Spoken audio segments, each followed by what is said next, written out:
Hello, my babies. How are you this Monday? We got a lot of stuff to talk about, and I was wondering if maybe this live would not be monetized because some of the language I just don't know. Like I don't know how it's going to go. I don't know if I'm going to have a choice. Is what I'm saying. I will have it monetized right after the stream ends because I don't like to have the ads that run through it. So that's why I don't have it on right now. I'll try to at the end, but the language might be because I thought, do I start the show off angry and then work my way down? Because we got a lot of stuff to talk about. Or do I just work up to it? Like, I don't know. I never know. And then I hit live and then I see you showing up. I'm like, I'm not really, these the cool people are here. So we're gonna work into it. I think a lot of the show, of course, is gonna be about Dick Chiz. And then I wonder how much more of our oxygen are we going to waste on the guy? So it's a battle. It's a tussle in my head. How much do we give this guy? How much has already been screamed into this very microphone? How much has been posted online and plastered all over? How much have we already done to get to this point? And did the dam break? Did the levee break? You know, when the levee breaks, oh my God, I'm blanking on the Led Zeppelin lyrics. Well, everything's going to get, I think that the floodgates did open a little bit. It was nice to see. And I was surprised to see some of the names, but we'll talk about them. But right now, I just want to say hello to you, Mark, Brandon, Mike, Kevin, Dave, Einar, Patty. Good to see you. Stephen Wayne Ellison Jr., Alexia, Ron. It's been an interesting reading the Chismar pile-on, and I thought Jeff did a nice job summing up in his latest newsletter. I tried, and the funny thing is I went back and I reread my one from October, which was much angrier, and I had a lot of other stuff in there. And then when I sat down to write the newsletter, I'm like, I'm just kind of worn out. It's like the fire burned really, really hot, and it eats and it destroys everything, and it's got nothing left to burn. And then things pop up here and there, but it's like, this is all what we knew. We knew he was a pile of shit. I mean, we knew he was a total asshole. And there's been a substantial amount of behind the scenes chatter where people just don't want to go public because it's a small press world. And once you get a reputation, it doesn't take long to travel. Oh, that person's difficult. And then what? And then you're like, now you're not getting any offers from these small presses either. It's like, and at the same time, it should have been done. Like what Todd did needed to be done. It needs to be aired out, and everybody needs to talk about what their situation was. It's just like how people don't talk about their salaries and what they get paid. Well, that allows everybody to get paid less because nobody knows, oh, well, wow, they get paid that much and I accepted this little. And so it's the same thing. If you don't know what's going on, if you're not aware that there's this habitual sort of predator and bully, I mean, he's just a goddamn bully. What somebody said in that one, he needs a good ass kicking. That's what we used to say when I was a Teamster, when somebody was acting up. Like, man, you never got your ass kicked, did you? You need your ass kicked. Like, it's medicinal. Like, you're going to be a better person on the other side of the ass kicking. And it's unfortunate that you need your ass kicked. But here, let me write you a prescription for like a broken eye socket. Because on the other side of that, you might actually be a decent human being. Nobody beat your ass to teach you a lesson. And you've grown up wild and you've grown up entitled. And you feel like you could do whatever you want to whoever you want. His insult of Todd was very telling. He said, you're a funny little man. When men size each other up and one calls the other little, that's him broadcasting his assumed dominance. And then it's a measure of the other person if they just sit there and go, well, why'd you call me that? And whine. But that's not what Todd did he? He said, F you, Richard. Came right back and he said, I'm not a little bitch. I'm not going to roll over because you're this dickhead. Like, no, I want my money. Like, come over there and pimp slap you. Like, I need the money.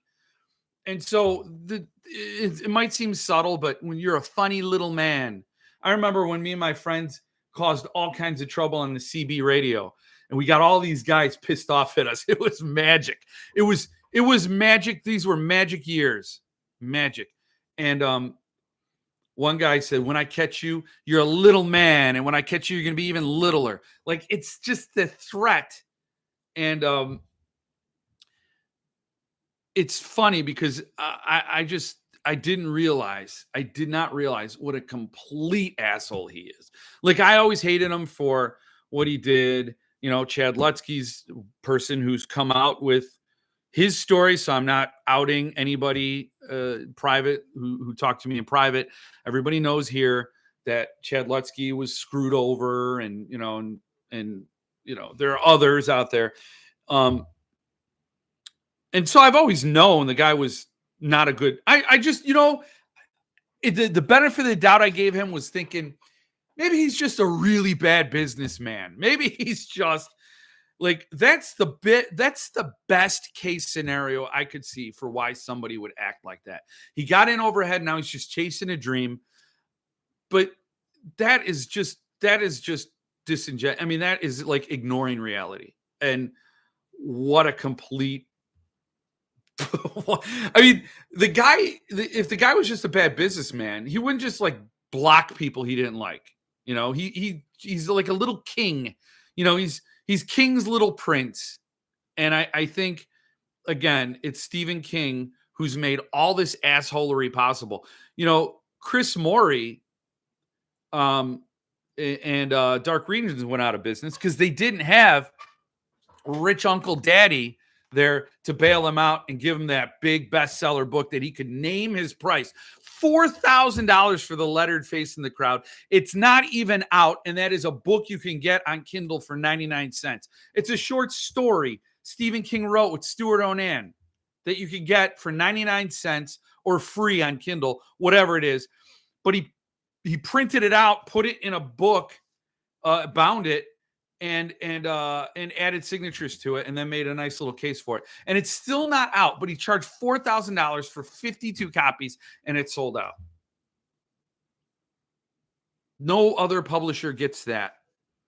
Suntup's begging for another Stephen King book. Suntup did now 2 Joe Hill books, got Joe Hill to sign some other stuff, did Misery, does beautiful books, gets the stuff out the door in a timely manner, honors the written word with true pieces of art, and it is solely focused on that one mission, and Stephen King won't give him another shot. Good evening, Iamanos. Good to see you. I'll be interesting to see if this one sticks or not. If he remains the Teflon chiz, it's going to stick only because you got Horror Writers Association involved. So I don't know how many people were going to pitch Chismar and CD their books. Like, why would they want to sign up for that abuse? Because all this stuff was chatter behind the scenes. Everybody knows. And then, right, that poison sack got popped by Todd, who's like, I'm just not going to deal with this shit. And now everybody's lining up with their testimonials, with their bits of interactions, and they're getting it across. And now it's just like unignorable. That sounds like a Bentley Little book. The Unignorable. I'm back from a wonderful vacation. Looking forward to it, Jeff Rant. The dog caught the car. Yeah. So I freely discuss my pay scale. Yes, you should. Please do. Number 1's here. Jesse's here. Good to see you. Love Mafia, Jeff. Yeah. I missed all the Chizzy drama. No, you didn't, Patty. No, you couldn't have. What's up, Tim? Good to see you. Yo, what's up, Hardcover? Good to see you. And Robert, why isn't Gabino putting it in the New York Times? Yeah. What happens, Gabino? The horror fiction's Glenn Danzig. You little gatekeeper, why wouldn't you blast him? I guess because Richard Chismar dicked over a white man. So then Gabino Iglesias is going to give a shit. It doesn't fall on his plate of or his little. That's fine. You could do that. That's totally acceptable. And so he doesn't care. And it was funny because in the Horror Writers Association, the email came from the pitch coordinator. So I don't know how it works. It's kind of cool. If they should, here's what I would say. They should do that like they do The Voice. That would be a cool talent competition. I always said, I was going to say this. I was going to say, when reality TV shows came along, there should be a reality TV show based on writing, and it would be done online, and there would be judges, and you pitch them your idea, then you start writing it, and the audience would have a week to read the entries and vote on who was the best writer or who had the best story. And then they would televise the results. That would be awesome. I would love that. So I would love to see a pitch session at the Horror Writers Association where everybody's sitting around and you go in there and you pitch your idea and they hit that thing. I want that. I'm Shortwave. I want that book, or Earthling, or whoever. That would be a cool idea. So I don't know if that's what happens, but Cemetery Dance is not allowed in the room. It's HWA's attempt at choking off the blood to the failed organ. So we're not going to give them any more food. We're not going to give them any more victims. And that's all they can do. I mean, if you take a Cemetery Dance book out of consideration for an award, then you're hurting the author. It's like, but if you get them where they cannot hear any pitches, but that doesn't mean somebody can't just pitch Cemetery Dance a book. But who would anyway? Nobody. That is like, I'm going to book a trip on the Titanic. Sir, it's at the bottom of the ocean. Oh, so it has some really cool views? No, that's done. They're done. Let's just check in with him. Magic Duff Bucket, because I need it. What have you got for me today, Magic Duff Bucket? Oh, the penultimate, at least as far as this house goes, this is the penultimate Jeff Word Stout. Hey, Tim Bedwell, anybody ever call you a funny little man? I don't think Richard Chismar would call you a funny little man. I just have a feeling.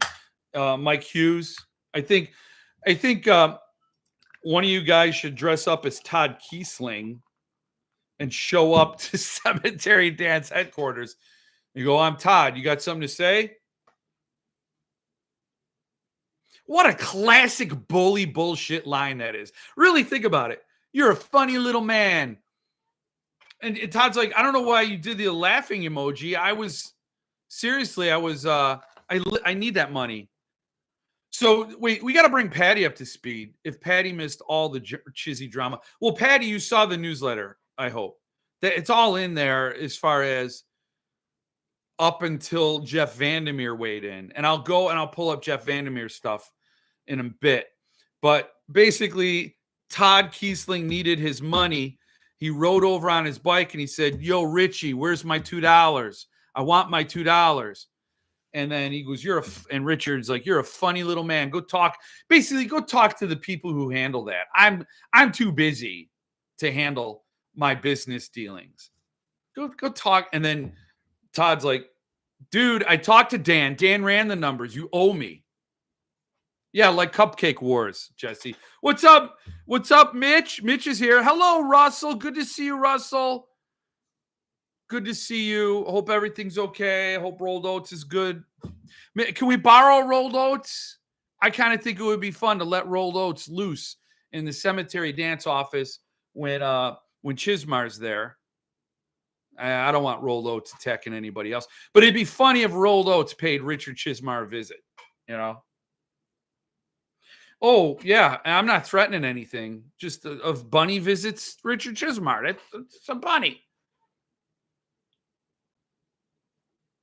Receipts. Yeah, we got receipts. We got all the receipts.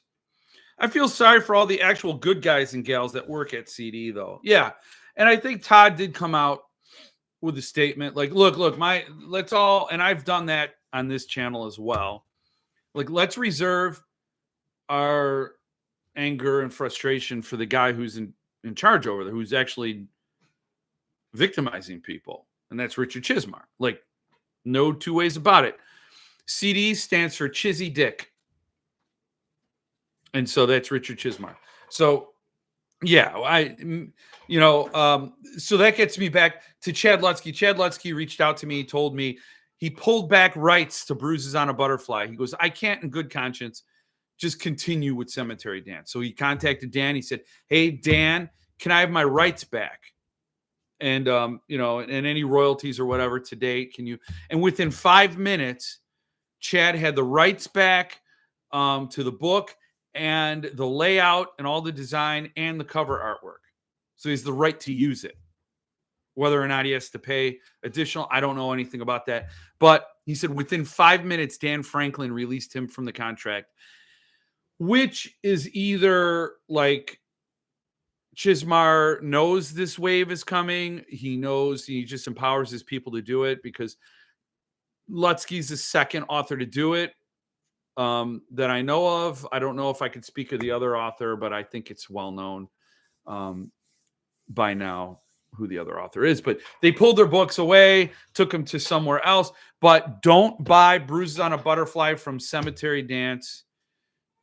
You don't need to.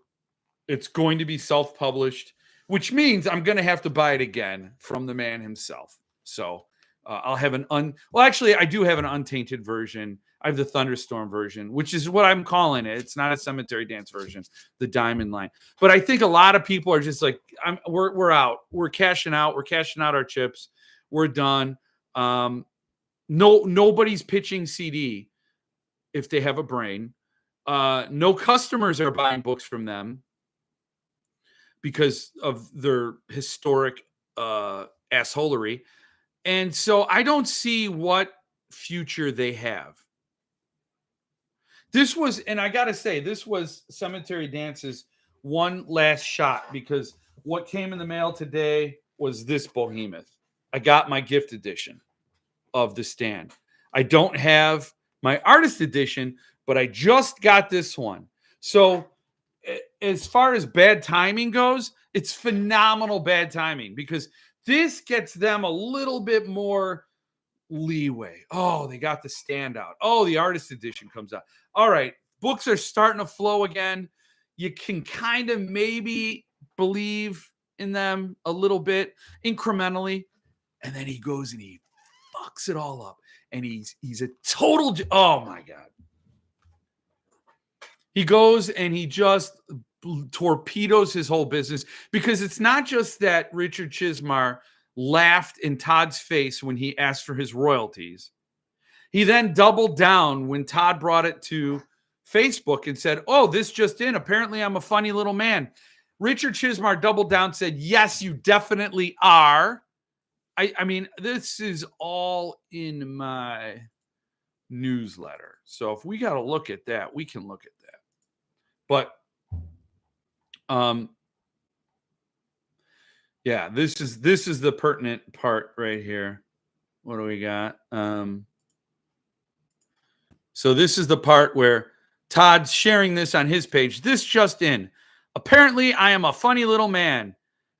And Miguel Amaro says exactly what I was saying needed to be said. Wow, that dude needs a good ass kicking. He certainly does. And then Richard Chismar writes, you definitely are. I'll make sure your 3 weeks late royalties are paid as soon as Dan runs the numbers. Should be next week. Best of luck with your new release, which is another thing I'm going to talk about. That is from Shortwave. Shortwave is awesome. Shortwave just did D7. Fantastic publisher. Great guy. He weighs in my thread. I didn't realize, or I did realize it was Shortwave because he says it's Shortwave. But great guy. And so I'm happy to support him. And so I bought Todd Kiesling's new book. Never read him. And I'm very much looking forward to it. So I love Shortwave. So this is a big win. And I hope it gets a lot of sales for Shortwave, who is offering signed book plates. And I'm getting one because I reached out. I'm like, oh, do you have any more signed book plates? He goes, you're in luck. We still do. So I don't know. You get over to Shortwave. It should be linked in the description here. Go over and get it. The Sundowners Dance. And you might get it. But I'll make sure your 3 week late royalties. And it's basically what Jeff Strand said earlier, or right here. I suspect a laughing face means only 3 weeks. Bitch, I've got authors who've been waiting years. And Jeff Strand is one. He's waiting 8 years for his payment. Kevin Lucia, the guy who is the paperback line coordinator, he stepped away from Cemetery Dance. This was huge. This is as inside as you get. He was like basically the new, well, he wasn't really the new Brian James Freeman, but he stepped into a pretty major role. And one of the main reasons I threw in the towel, among legit things like grad school and stuff, was that I tired of seeing this behind the scenes behavior. He said worse about small press writers. Oh, it's just Christopher Triana. I've also been never paid by Cemetery Dance unless I hounded them. I'm still waiting on back royalties as we speak. Oh, John Bowden.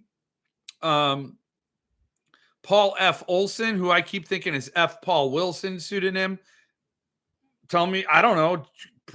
Tell me I'm wrong. I don't know. Alan Baxter, who wrote The Rue. I love that book. I've never been once paid by CD without chasing it.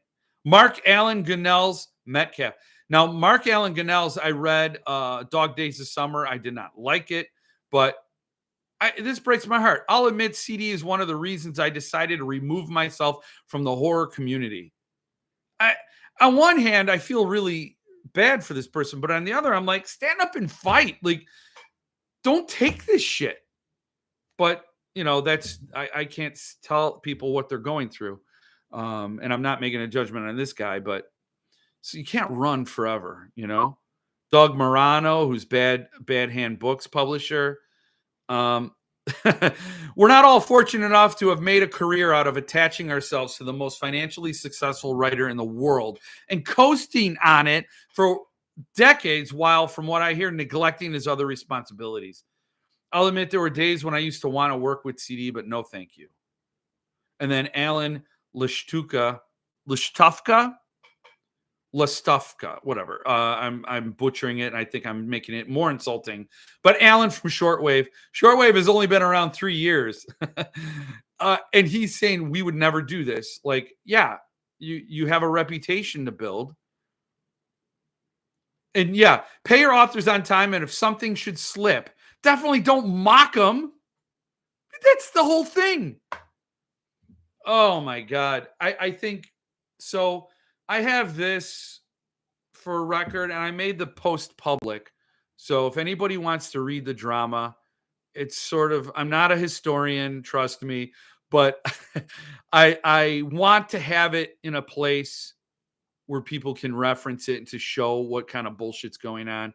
And then, yes, you know, Cemetery Dance appears to be lacking in all the areas of protecting horror authors. So they'll not be allowed to hear pitches during StokerCon. And I think that's great. I think that's great. So anyway, those are the receipts. But then after I posted that, Jeff Vandermeer went off. Now, Jeff Vandermeer was really he has the best line of ever about cupping King's balls. And so that stays as the top insult. And the best Richard Chisholm, I'm like, are you a writer or not? You're a funny little man. You don't have a way with words. You're like a meat hammer. Blah, blah, blah. Like, you're just a dipshit. There's no, like, if you're going to insult somebody, if you're going to take them to task, you got to do it more powerfully than that. And then to just block people and run from them, you're a little bitch. You are such a little bitch, Richard Chismar. Such a little bitch. Oh, my God. And yeah, bullies just, you just need to punch the bully in the off button. I think that's something Mr. Rogers should have taught kids. If somebody's a bully to you, they only understand one thing, and you hit them right in that off button, and they go off. They shut down because cowards don't expect resistance. Bullies are cowards. So That's the secret little trick. Ooh, man. So where are we at? I know I'm missing a lot. You tell in advance who you want to pitch to. First come, first serve. You sit with just that company one at a time. Okay, I see. So they're just shut out. So I'd love to see a competition though, Mark, where everybody's hearing the same pitches and then they vote on which one, who votes first gets it. Just feed him a bunch of AI generated pitches under different names just to waste their time, like thousands. For those of us out of the loop, can you please give details? I didn't get to read yet. Okay. So I kind of did, and I'll give more. I bet when Mindy got to work today, she was like, what the hell now? Yes, I saw in the newsletter, but I missed all in real time. I know. But in real time, it really wasn't. It was over the weekend. People were scrambling to piece it together. It's messier in real time because you got to keep checking back. It's funner. I'll admit that. It's fun when you who said what now? I didn't realize Jeff Vandermeer had weighed in on it, though. Well, we'll get to him. She probably sighs heavily before pulling out of her driveway morning before work. Yeah. Chiz is in a bad mood because he had to pay 3,000 copies of The Stand to get printed. He's the real victim here. Yeah, Tim. I will admit I lost respect when Lisa got on that train, but I never blamed her. I just never understood. I know. Not for Richard. If Chad makes it on, can we ask what his plans are for bruises? Yeah, South Pub. Yeah. This is the Thunderdome. All may enter. Still waiting for my shipping notice of The Stand. Oh, wait. Why did the gift? What did I think of the gift edition of The Stand was split into 2 volumes? No, I don't know if that was ever going to happen, but you're probably thinking that because there were 2 arcs and they had different covers. There was a whole drama with Ned Dameron. Maybe he didn't get paid. I don't know. I don't know the whole story with Ned.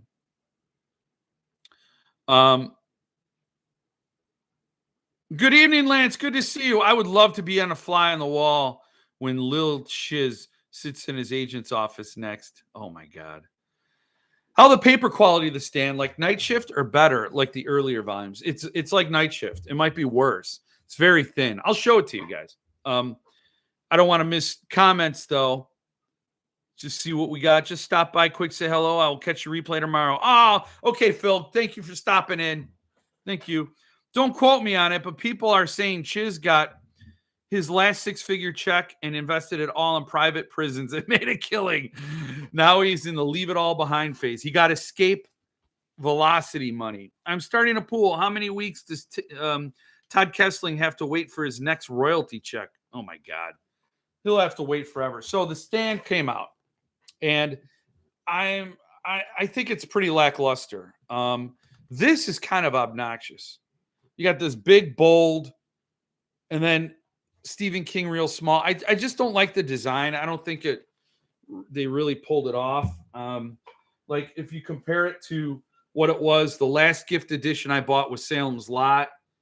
I mean, there's just more sizzle and more attention to Salem's Lot. And then, yeah, when you get to it, it's a behemoth, right? So, of course, I did expect paper quality to be like It, the 25th anniversary edition of It.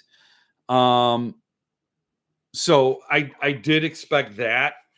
And that's pretty much what it is. And you're not going to, unless you split it into 2 volumes, you're not going to get thicker paper. Because remember, this, I mean, look at this. This is about, the Salem's Lot edition is about the same size as The Stand. And it's like 2/3 of the page count. That's because the paper quality on this is like amazing. So you're not going to be able to get that level of paper quality in this volume without it being bigger than a Magica from Suntop. So this is 1,000-some pages. Yeah, so the paper quality is bad, but check this out. What was that page, Jill? 245. They must have printed this in a rush because I noticed this as I was showing it to producer Jill. Well, you noticed the one thing. Okay, so fact check live. Um, it might not show up, but you see that? That's not bleed through from the other page. That's transfer ink from this page onto this page. Because if you notice over here, this is the stand is a transfer from the stand on that page. So they stacked it up wet, basically. The ink wasn't even dry or something. I'm not a publisher, so I don't know the real deal. But on page 245 of my copy, there's ink transfer from page to page. And I will say, I mean, the pages are very thin, so there is some bleed through. You can see the ink from the other side, the type from the other side, but that's a straight up transfer of ink. I haven't gone through it thoroughly. That's the one thing. Yes, Jill noticed the type on the one page. And the art is on glossy paper. The art is nicely put in. So I can't complain about the paper quality for the art. It's nicely done. I mean, they couldn't have put the art on these pages for sure. But I'll go through it. I'm going to read this because I want to experience the art. I'm long overdue on a reread of The Stand. This is my absolute favorite book from Stephen King. It's among my absolute favorite books of all time. So I was so happy to have ordered this in 2018. It was like, yes. I mean, I was a huge Cemetery Dance fan at the time. And I just when I was unboxing this, I did the unboxing video today. It made me even more mad at Richard Chizmar because he stole the joy from me for this book. Like, it should be like, oh my God, this book came out. Yeah, I waited 7 years. I would wait 7 years from an honest person who fell on bad times and had to get their shit straightened out and was really like Paul Fry. He got kicked out of his warehouse. Both of his parents died in the last few years. And he's going through some really hard struggles. And if he's like, I'm so sorry, my book's delayed and, you know, I'm going to have to go. I would be like, yes, Paul, take care of Paul. Like, no human being is worth suffering for these books. Not at all. And, you know, he's a great person. But Richard Chizmar just doesn't, you know, he's just such an asshole. And so for him to make me wait, and then when I finally get it, the joy is like, it should just be a celebration of my absolute favorite book. And it's just like, God damn it. You've ruined something that was super special to me.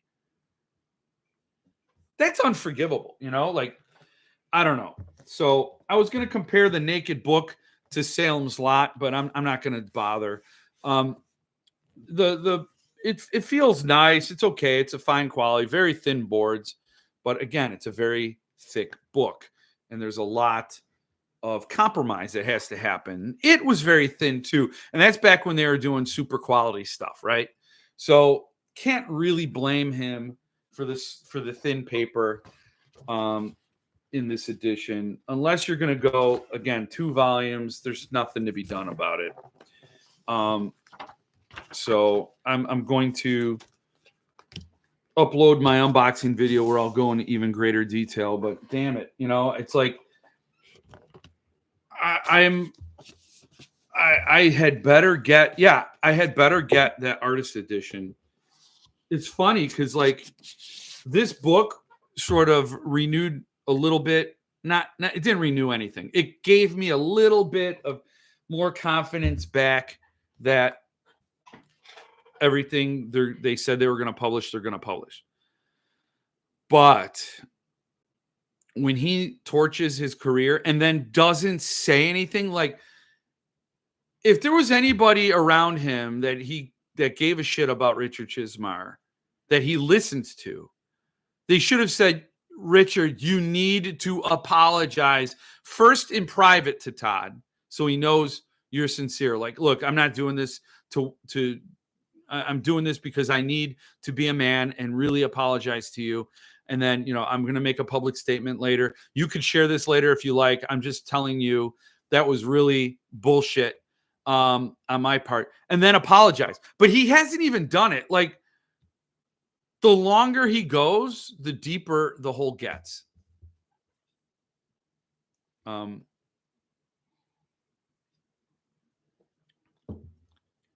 it's the unabridged Stephen Dwayne Elson Jr. Totally. It's the unabridged. The slipcase for the stand was still way better than the one we waited on 2.5 years for interview. Probably. I heard bad things about that one. Hope the artist edition looks better. That just looks like a brick. I know.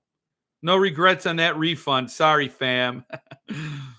No, no one should feel regret. I mean, I think a refund on the stand was a good move. When I bought it, it was only 3,000 copies. The limitation on this is 4,000. He just printed more. So, I mean, when you're asking if that's the original print, the original print you're asking about unabridged. Yeah. He just ran off another 1,000 to get another, $100,000. I'll have it on my shelf, but it looks meh. I disagree about the slipcase. To me, it fits just like the original book. Big block letters. Yeah, well, that's good. I'm glad. I mean, I don't want anybody to hate something if they like it, but I think it clashes. Like, you got this big book, like, then figure something else out with Stephen King. You got Stephen King name, and then the logo here, and then this is really blocky. Like, it's sort of just fighting with each other, That's a little better. But I mean, I would have liked it if it had, I don't know, whatever. I'm not going to art direct it. I'm just going to make it worse. But yeah. I mean, he had 10 years to figure it out. I know. Due to the perseverance or dedication of John Paget and Matthew Bartlett, with a huge assist from Dim Shires, I have not received a book I bought from I've never not received a book I bought from a publisher. Thank you, Jeff. Wow, I no longer regret canceling The Stand. Yeah, I know. And I very well may have been one of the last handfuls, if not the last refund Dark Region Press issued. You want to hear something so sick? Somebody bought their copy of The Stand from Dark Regions Press. Oh, talk about a complete confluence of victimhood. Like, Richard Chismar is never going to honor what Chris Morey messed up. He would never do that. I could see Brian James Freeman doing something for that person. Totally. I could see almost any other publisher that I value doing something or trying to. But Richard Chismar is like, well, get your money back from Chris Morey and I'll sell you one of mine. He's not going to help. Considering how long you and other people had to wait for The Stand, that thing should be flawless. Oh my God. Yeah, it should. The paper should be beautiful. There shouldn't be an ink transfer. It's pathetic. It's low quality. I'm saying I don't fault the paper weight. But the other things is like, yeah, it's such a buzzkill, man. Because I think I bought this, and then I bought the PS Publishing edition of The Stand, and that has the Don Mates art. It's signed, it's numbered. It cost probably as much as this, and I got it right away. It's a 3-volume set. It's beautiful. I love it. And then this shows up, and I just want to experience the Francois art when I read it. So otherwise, I would read the Don Mates edition, loaded with art. And no, that was a little more. That was a little more than this one. But anyway, I got it years ago. I got it when I lived in Illinois, and man, it's like you can't even. It's bad enough you've taken all this time and all this money, but now you're taking my joy. It's so awful. My store bought The Stand from the 90s when they first printed the extended version of The Stand. Looks better. Okay. If Mindy ever quits, we will know it's game over for CD. Yeah, yeah, no doubt. Dude, he has no cell service on the Chiz yacht. Wait until he gets to port. Yeah, he's out there. Whoa. Oh, okay. The bugs are acting up. Get me the fly swatter. I gotta go swat some bitches. I can see him. From what I can tell, Chiz has a mega lack of respect for indie authors and has apparently talked mad shit about them. Yep. What's up, Sean? Good to see you. Did you notice that the price on the DJ is more than we paid for it? Yeah. I was showing that to producer Jill. I had they when I bought it, it was 125, but then I had a 10% discount because I was in a club, the Cemetery Dance Collectors Club, and I used money from my credit that was subsidized by the gift certificates, where you get half. Like if you gave Cemetery, if you bought $100 of gift certificates, they matched it with $100. So I got the book. I mean, if I had to tally it all up with gift certificates and discounts, I didn't even pay 125, probably closer to 70.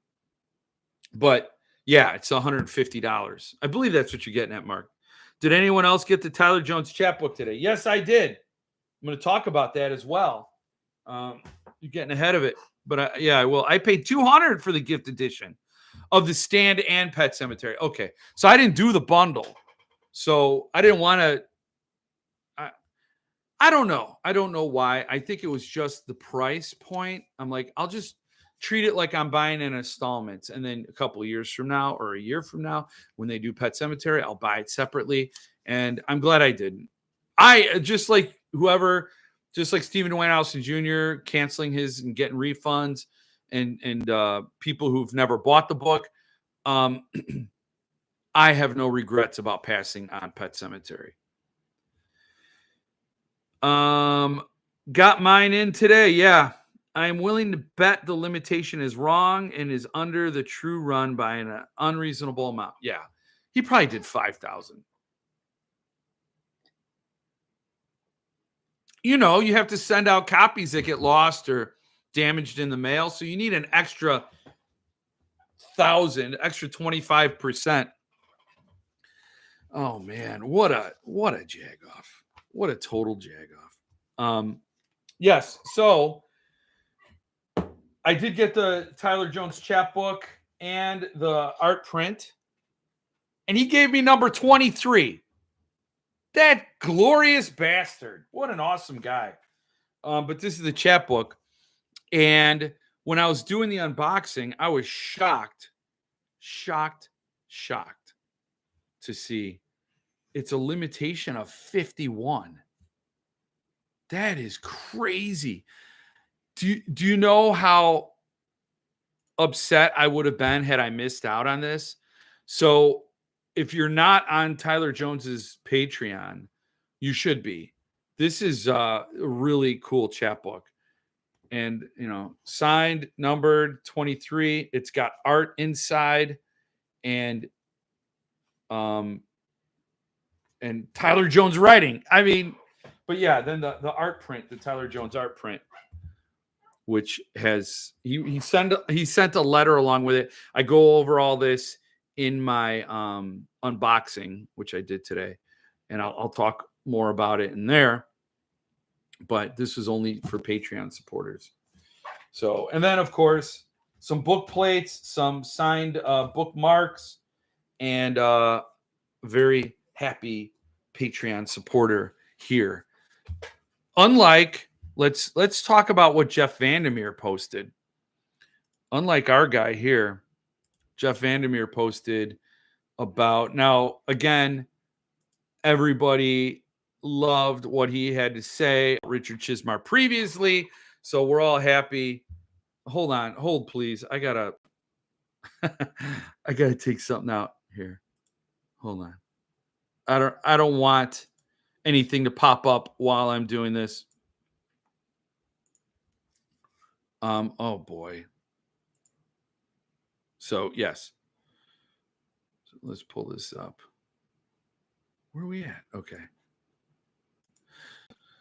So I had a very unpleasant experience with Chismar Cemetery Dance doing the Southern reach limited edition. Chizmar has been a perpetually late in publishing and has what I would call, at best, inept project management, and his association with Stephen King has over time accentuated his worst qualities. Richard is also a terrible writer, just stinks up the joint, so he'd be doing everyone a favor if he spent more time on, say, a year-long remedial course on book publishing to facilitate better management and attitude regarding his press. This isn't really the time to say, but he was so nice to me. He's been shitty to many. I don't think too many people were going to come to his defense. So nobody was going to, but look what he did, because that ship has sailed. He shit all over his own legacy, and he's done. He's toast. And it's funny because he's a terrible writer. That's reflected here throughout some of these where he's like, I've read his stuff. It's garbage. And this guy here, somebody was calling out Centipede, which is just kind of ridiculous, but whatever. That's more of an outlier, a one-off, and it really doesn't make any sense. It's this Robert Knipe calls out Centipede Press. It's like, okay, well, we're just going to roll over that because it doesn't make any sense. But as we're going through here, we see some names. Sarah Pinborough weighed in. I love that. One of my favorite authors. She's amazing. I got her new book coming with stenciled edges, no less. Then Bob Eggleton. This was interesting. He said, my art side. Some years ago, Chizmar had me do and pay for art never used. Yeah, okay. Last year, I did a cover for Jack Dan book Jack asked me to do. An editor with CD said in writing he could pay me $600. Okay, fine. It's a friend. Fine piece. I send in the art. Wait to be paid. I finally get $500. So I said, what about the $100 to make $600? Chizmar denied he ever pays anyone over $500. I show him his past editor's letter of agreement. So he tells me, here's your damn money. We're done. And PayPal's me $100 and defriended me. So I blocked him. Think about that. $100. Wow. And he goes into some other detail. And I reminded him he paid me $750 for previous cover to Chet Williamson's book, also a friend. He did not believe that. I showed him a photocopy of said check. And then Jack Dan said, I didn't know that. I thought you were paid. Oh, how bad for Jack Dan. It's not his problem. I was, but it took nagging, and he tried to wheedle me out of $100, and I never got a copy of the book. Holy shit. What an asshole. I didn't see that previously. What a complete jagoff. I guess at that point, you know you're not getting the book. You had to fight for your paycheck. Wait, Cemetery Dance still exists? That's funny. But it was good to see people weighing in and sharing their stories.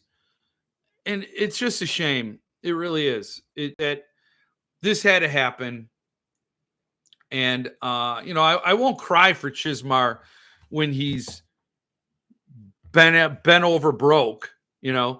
I won't be upset about it at all. But I will be sad that there's not a place for authors to get great books published and new stories to be told, because it was a great business model he had.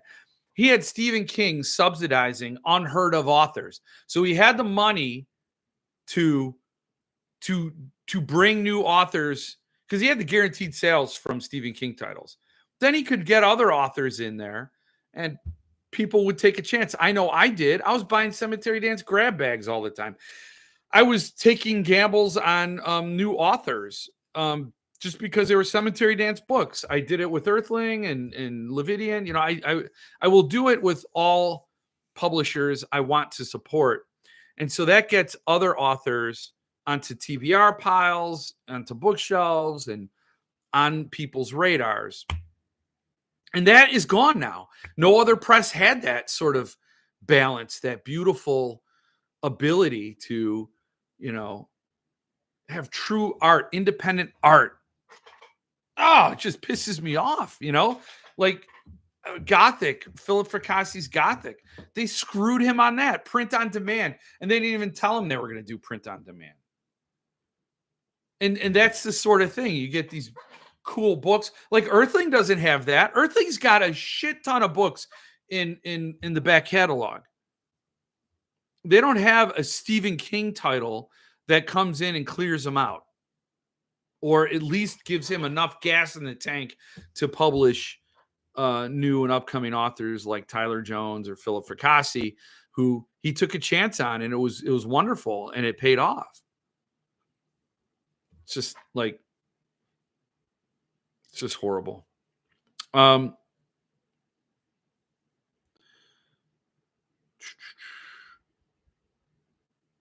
got number 1. Yep, that's right. First and best fan. Oh, that's cool. Got my chat book today as well. Congratulations, Mike and Mark. Didn't he say he was numbering in the order they signed up on Patreon? Oh, okay. Okay.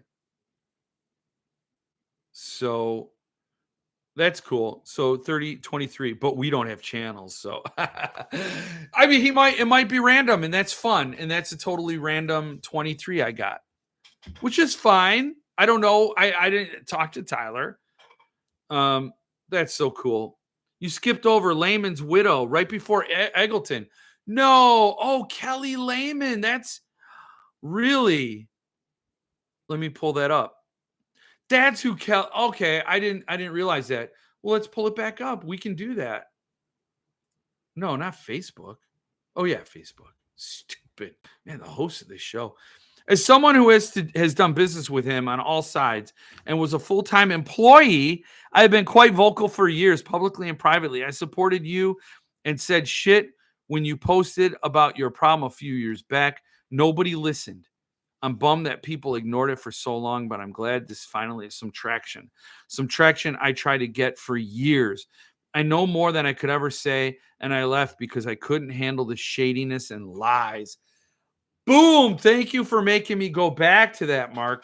That is, I did read that before, and I just didn't realize that she was Richard Lehman's widow. Wow. Wow, that is. Yeah, and that's the thing. Like, she's had all this, and she said she's been trying to get attention for years.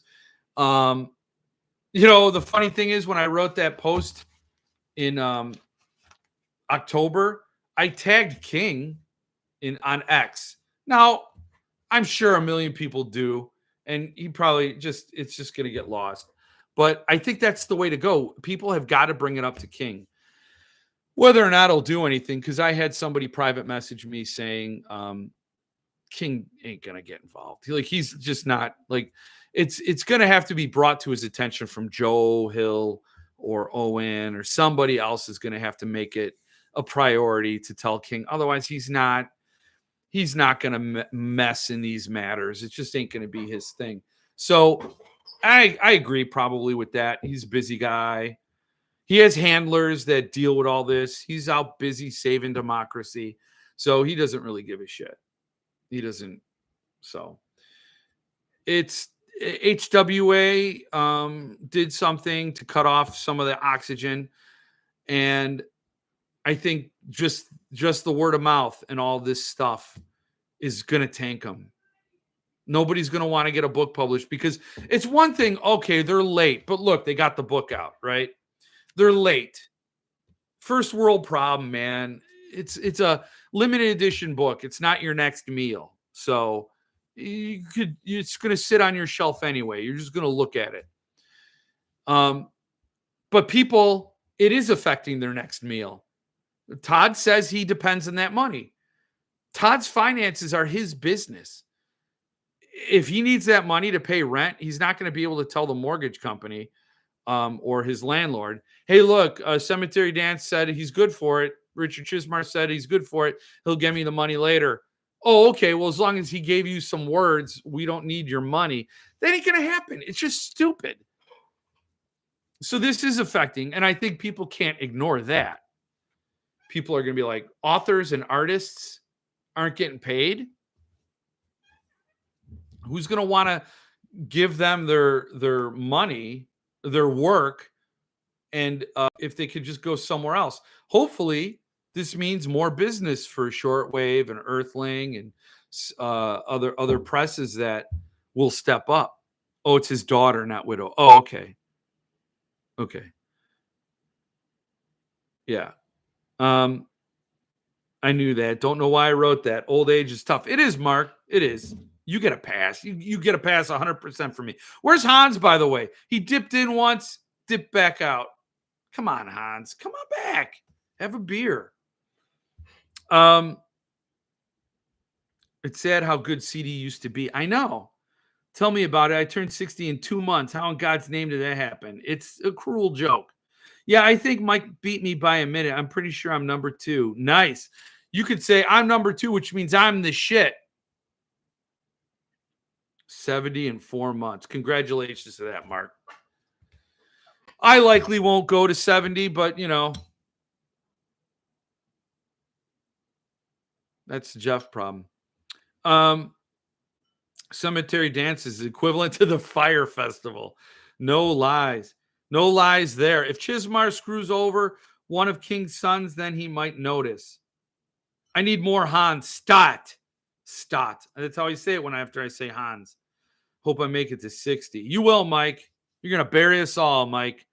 You and Phil are going to bury us all. 49 and 30 in 29 days. 49. I remember 49, Stephen Dwayne Elson Jr. I remember 49. Those were the good days. So I was waiting on the stand when I was 49. Wow, man, Mitch. Jeff Ward Stout. I have one left.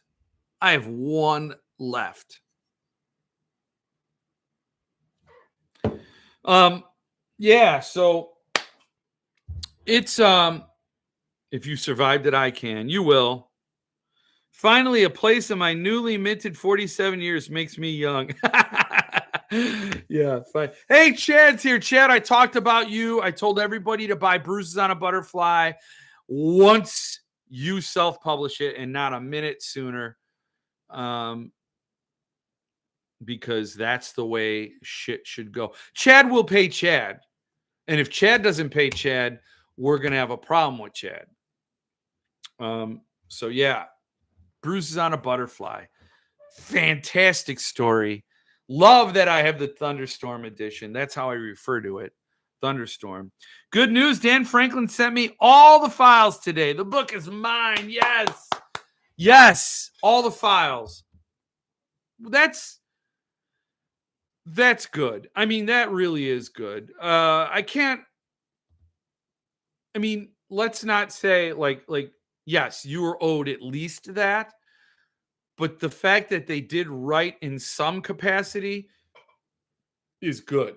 I mean, it's like he could go to total dick mode and just hunker down, wall himself off like Thomas Monteleone and never address it and make everybody suffer who deals with him. But he gave it back.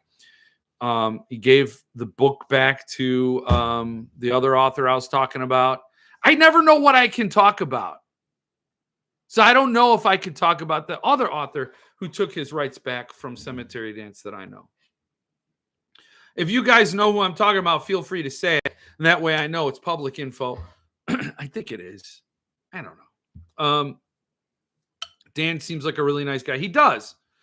He's got the guns, too. That guy's ripped, Dan Franklin. He's like, I got the power to choke you out, but I wouldn't. See? That's real power. Dan must feel like an a-hole after this came out. No, I don't think so. He shouldn't. But he might. If he's a caring, sympathetic guy, he might feel bad about his affiliation with the douchebag Chismar. But hopefully he doesn't. And I think we should send him a letter saying, it's not your fault. And then have a Robin Williams moment with him. Make him cry.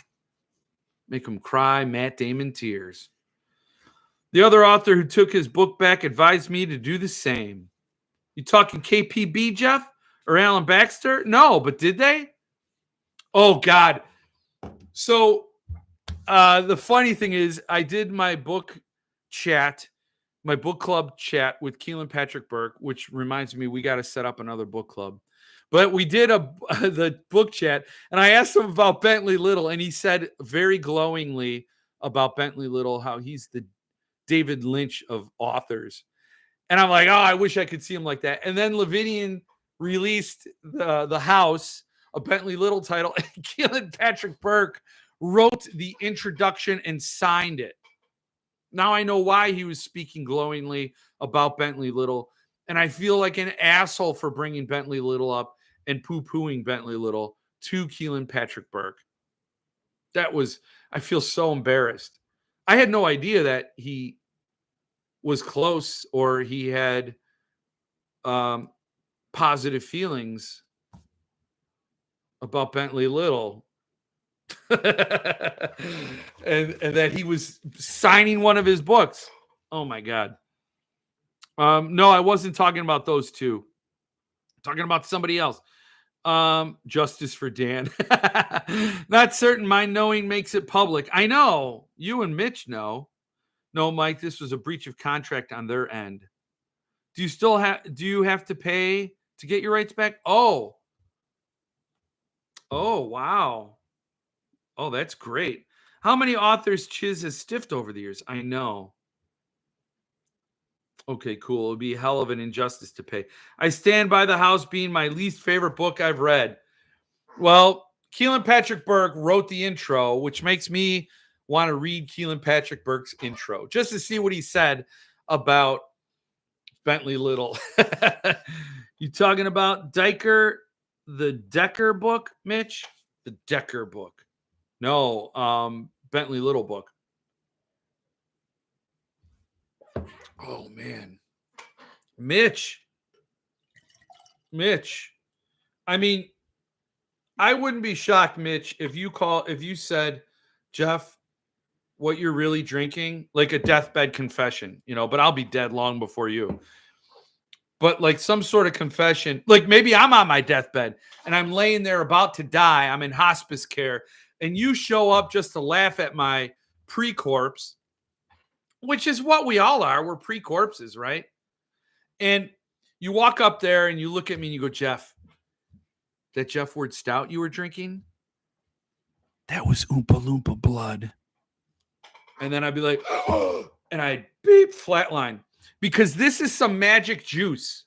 I would be surprised if it's like Oompa Loompa blood or unicorn blood or something.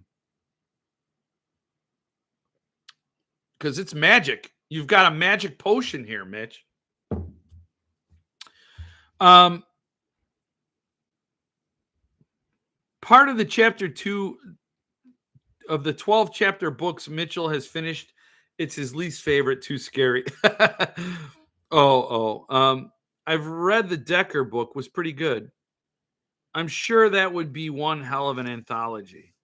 If those authors made an anthology, the signature sheets would break records. Oh, of all the people he screwed over, that would be great. Let's do an anthology by all the authors that Richard Chizmar has screwed over and get artists that he screwed over to write stories about what they want to happen to Richard Chizmar.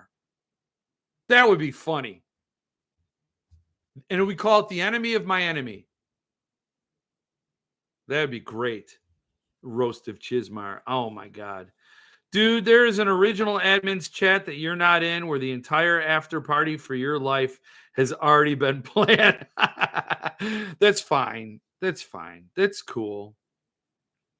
The end of CD as we know it. I know. I'm a Bentley Little fan, but the last two Levidian choices, The House and The Haunted, are among my least favorite by him. Skipped the Levidian editions. Wow, that says something, Ron. They can call it the unpaid. Oh, that's great. That's something, Ron. You skipping out. But you also skipped on the Suntup edition of The Road. I know that's a regret of yours. I don't mean to be mean. You could have bought that, man. Oh, it was pricey. But The Road. It's The Road, Ron. It's The Road. Best book ever written of all time. Man. You want to do an unboxing? Let's do an unboxing. Jesus, Jeff, I thought we were friends here, low below. Wait, what did I say?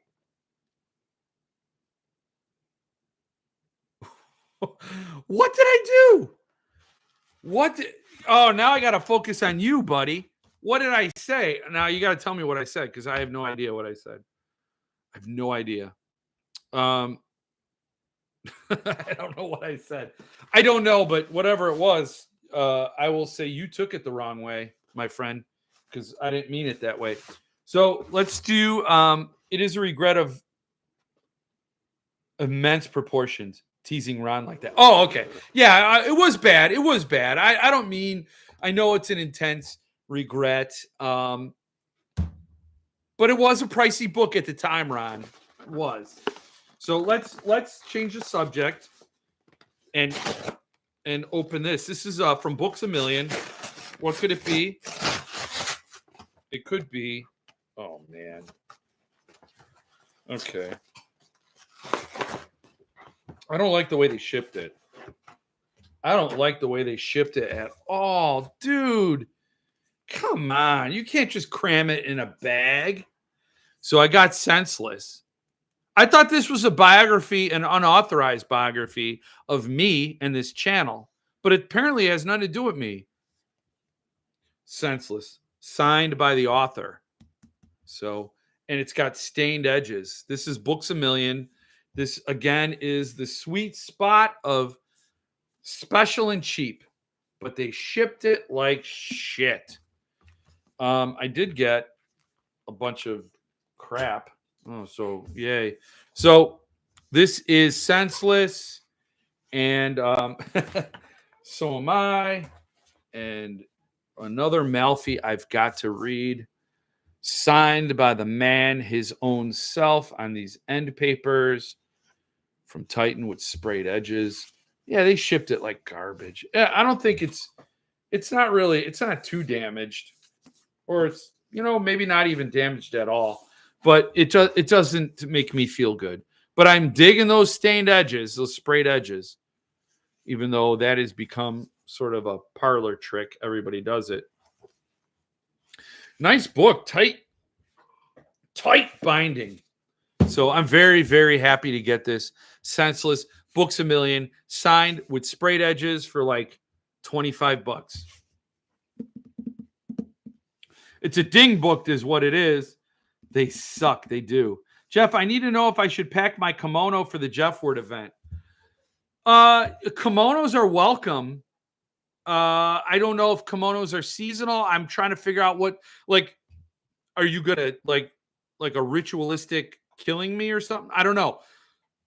I don't know what the kimono brings into it, but please be as comfortable as possible at the Jeff Con. At Jeff Con. I will get back to you about Jeff Con. I will. I promise. We need to hang out. We all need to hang out and just scream. We're gonna have scream yoga where we. What? I can't hear you, Jill. Oh, now the kimono is mandatory, Kevin. So that escalated. You have to wear the kimono. And you have to pretend you're James Gum. No, what was his name? Francis Dollarhide. You have to pretend you're Francis Dollarhide, but please do not kill anybody at Jeff Con. The answer to that question is always yes. Yeah, see, you're never going to get, yeah, my BAM delivery wasn't so great either. I know. But the book looks okay. I mean, this looks bad. But, you're not going to get better in an envelope. Look at that. Yeah, that's kind of shitty. But whatever, man. We move on. We accept it. We move on sometimes. If that's how BAM is sending out their books, I will not be buying from them. You could go pick up there. So if you're near Books A Million, just go pick it up. Hi, Cool Rooster Games. Good to see you. Good to see you. Hope you're okay. Hope you're hanging in there, doing great, having fun. You got a lot of happiness, a lot of happy years, my friend. Looks like it survived Bam's cheap packaging. I cringe when I see packing like that. I know. Either we Jeff Con or you're going to force the hand of the freaks for a Fracassi Fest 25. I won't force the hand. I hope there will be a Chismar Voodoo Dolls at Jeff Con. I think that would be a major bestseller for sure. Is there Jeff Con info somewhere? Not yet. Thank you, Jeff. No, I didn't make your day. You make your day, Cool Rooster Games. You make your day. I'm happy to be part of your day. I'm happy to be somebody who roots you on. You're going to be amazing. You, your brother, both amazing human beings. Grow up and to be all you can be. Don't settle for what I settled for. Do more. Do more, be more. Laugh more, smile more. Chiz, how to destroy a business in 3 easy steps. He should do a course on it. Maybe the afternoon sesh could be dedicated to social response management by Chizzy. That would be cool. We can get him in to teach a section. You know, maybe we need a week long, we have different, week long Jeff Con. We have different speakers every day. Today we're handling social media and how to totally jack up your whole career. Bam is on the back list. Oh, yeah, definitely be more. Jeff tried, but, life.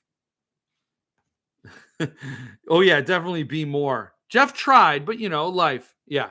I'm trying to read what you're thinking because what you're writing didn't line up. But, yes, be more. Oh, be more. The potential in the world for everybody is so incredible. Something tells me he'll have some free time.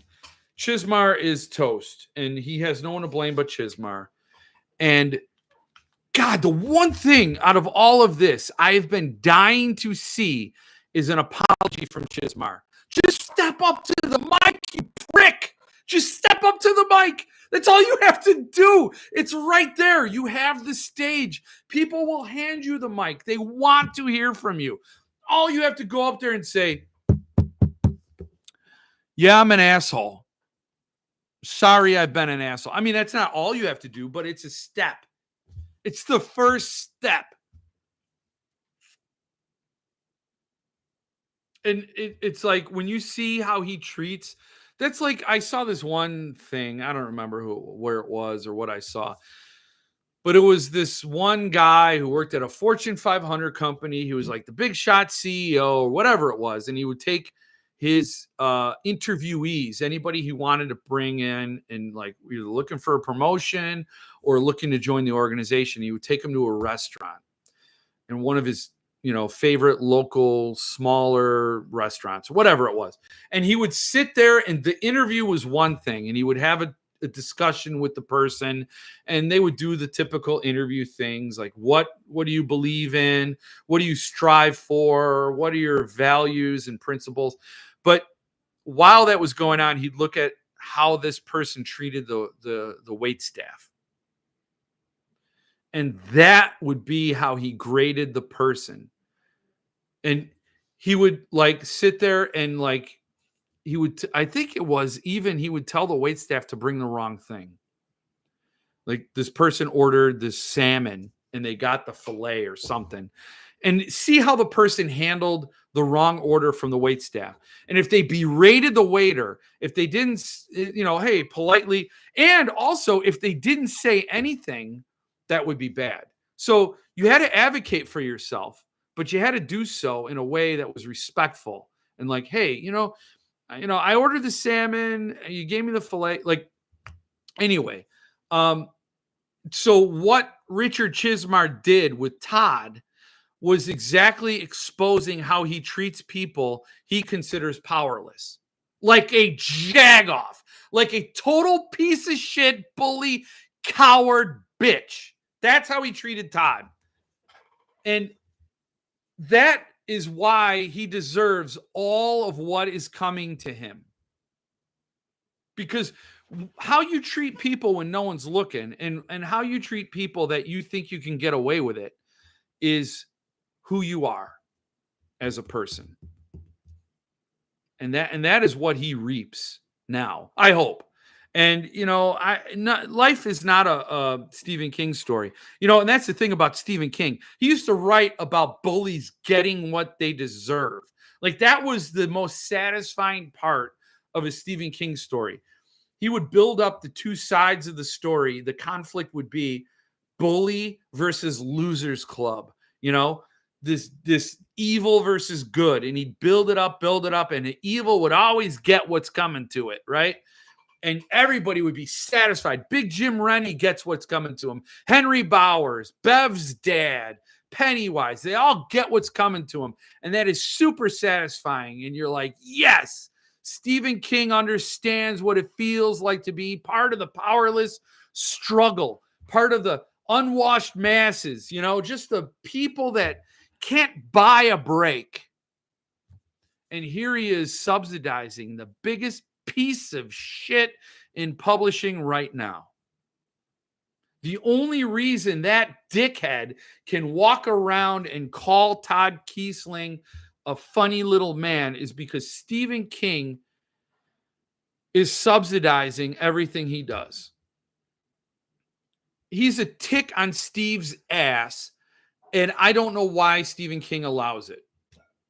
And that tick is super fat, right? And it hasn't fallen off yet.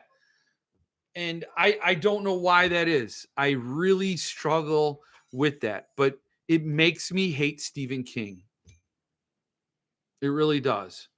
Because all this bullshit you write about giving the bullies their comeuppance, yet you sponsor this. This guy says his livelihood depends on timely payments.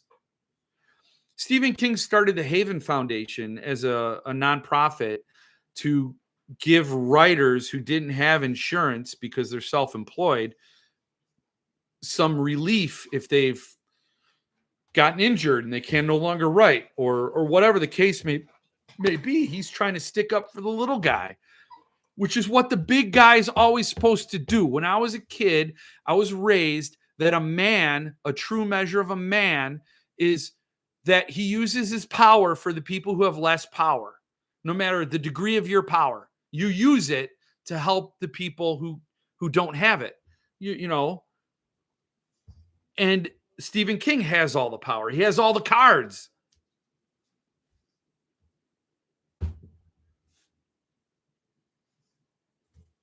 Let me see. I'm missing some comments. Oh no, I'm waiting to hear for King. That apology is never coming. No, it's not. For the Jeff Con Mr. Purple Costume Contest, Kevin has called the kimono. Oh, that would be brilliant. Patty, do you think you can get Jeff to listen to Dungeon Crawler Carl?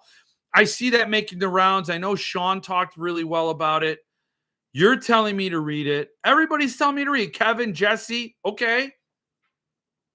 Okay. We have to do it then. Dungeon Crawler Carol. I got to read it?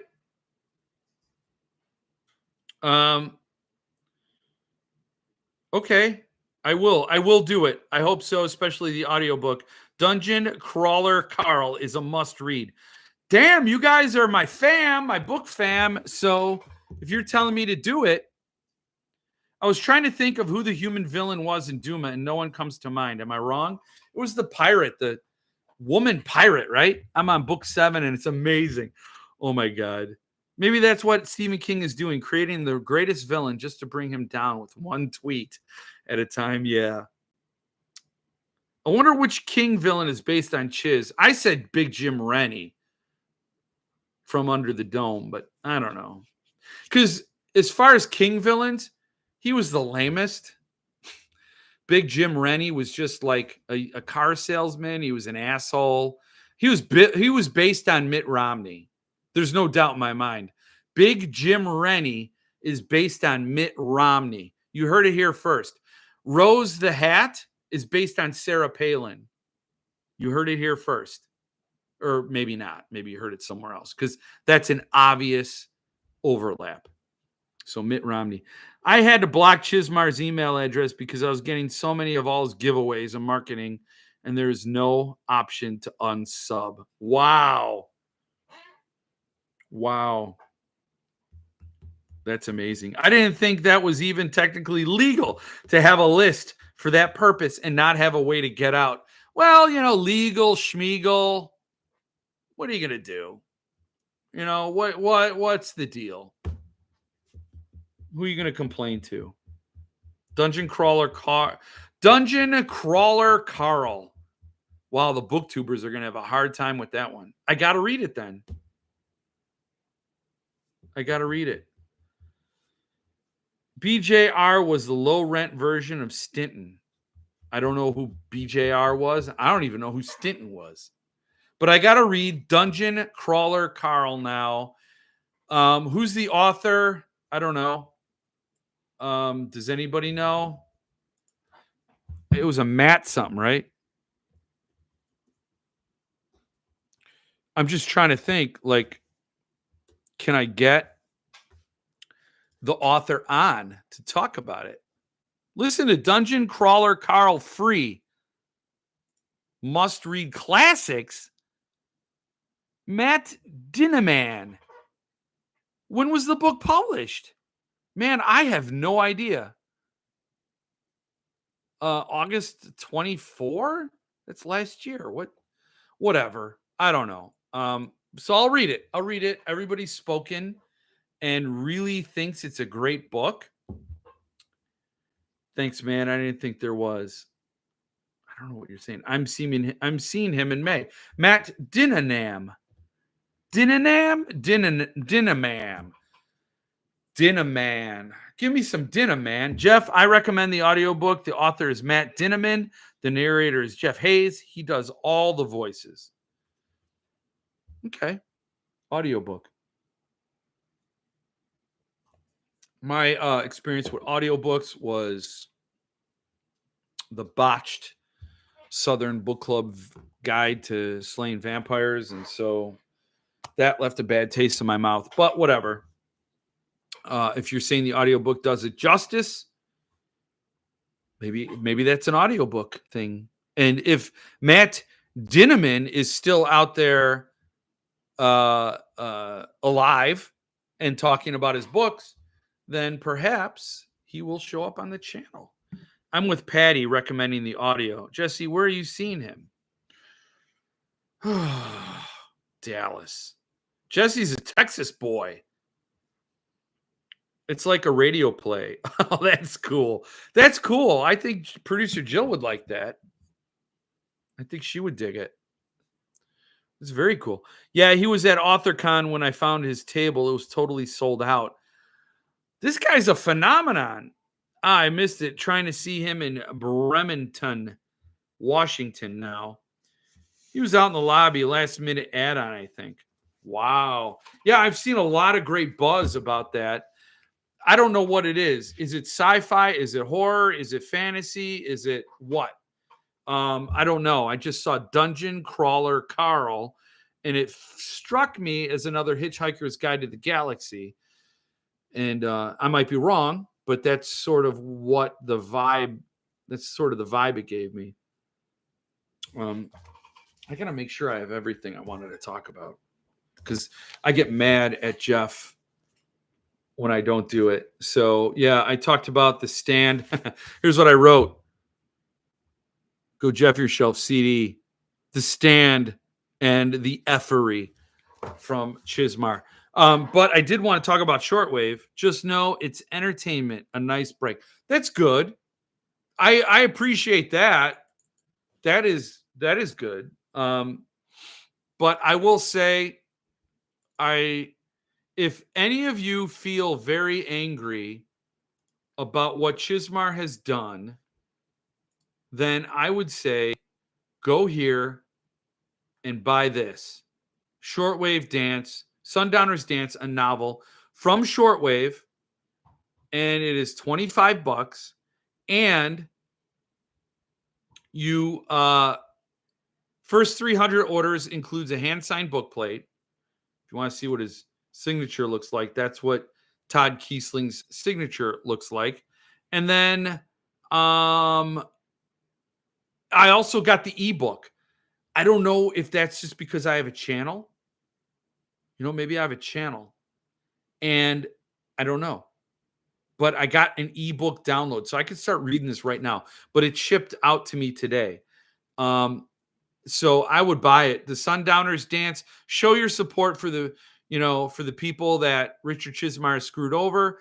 I heard Todd Kiesling is a good author. I wasn't taking on any new authors, but you know what? I think I can. It's 360 pages, hand-signed book plate, so not an auto pen. And there it is. So show your love of the enemy of your enemy. Todd Kiesling's latest novel, described as Cocoon, meets the color out of space, is crawling with grief, odd neighbors, and cosmic horrors. That sounds pretty awesome. So support the authors that deserve it. Every Todd Kiesling story I've read, I have loved. Oh, that's great. Oh, thanks for the stream, Jeff. Good night. Good night, Dave. Good to see you. I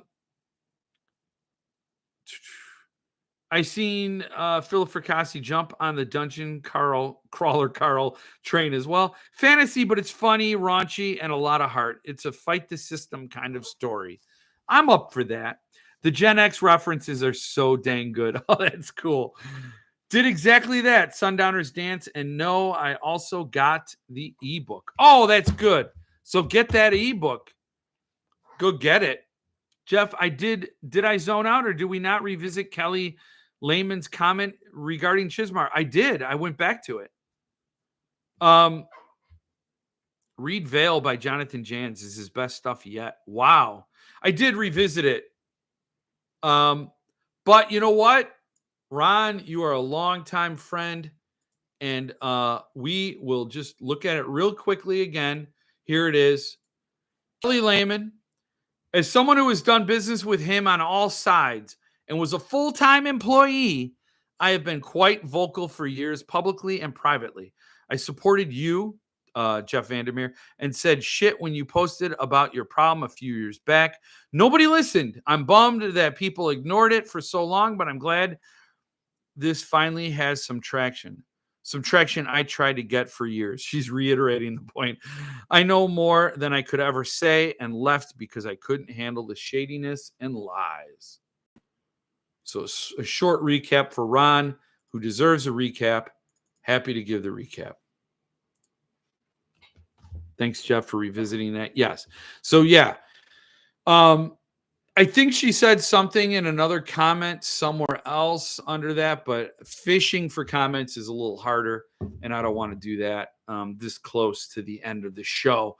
But yes, she did say more stuff about, nothing specific, but more about how she just couldn't take the sort of negativity or the animosity toward indie writers. Like, he really hates indie writers, which runs counter to the unique position he's in. When you have King subsidizing your business so that you can promote indie authors or new authors.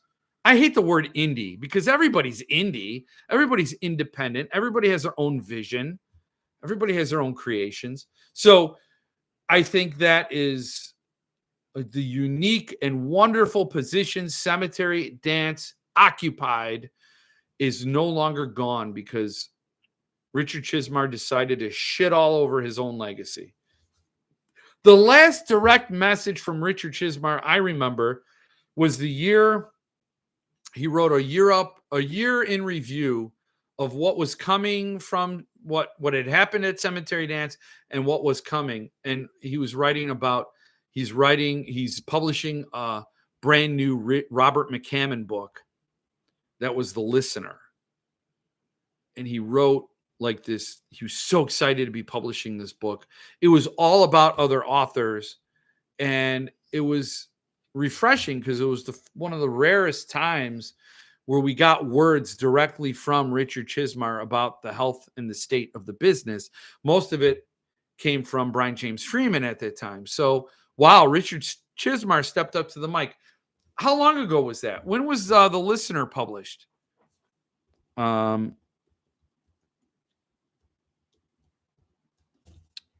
don't remember, but I'm looking it up right now so you could trust in that. When was it published? Oh God. Well, that was saying it was 2023, but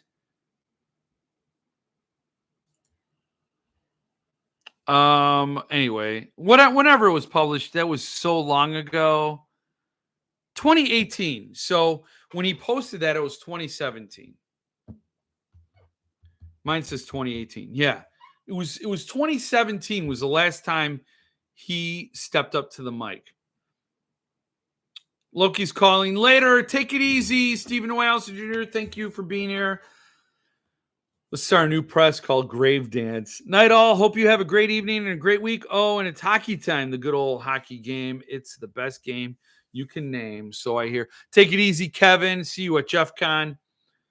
I'm gonna go take a chiz. See you all next time. Take it easy. We're gonna end it for the evening. I hope that everybody has a great week. I hope everybody's kind to each other. Hope everybody does tomorrow a little bit better than you did today, and that continues. And you're gonna slip, you're gonna fall back, but you're gonna get back up, right?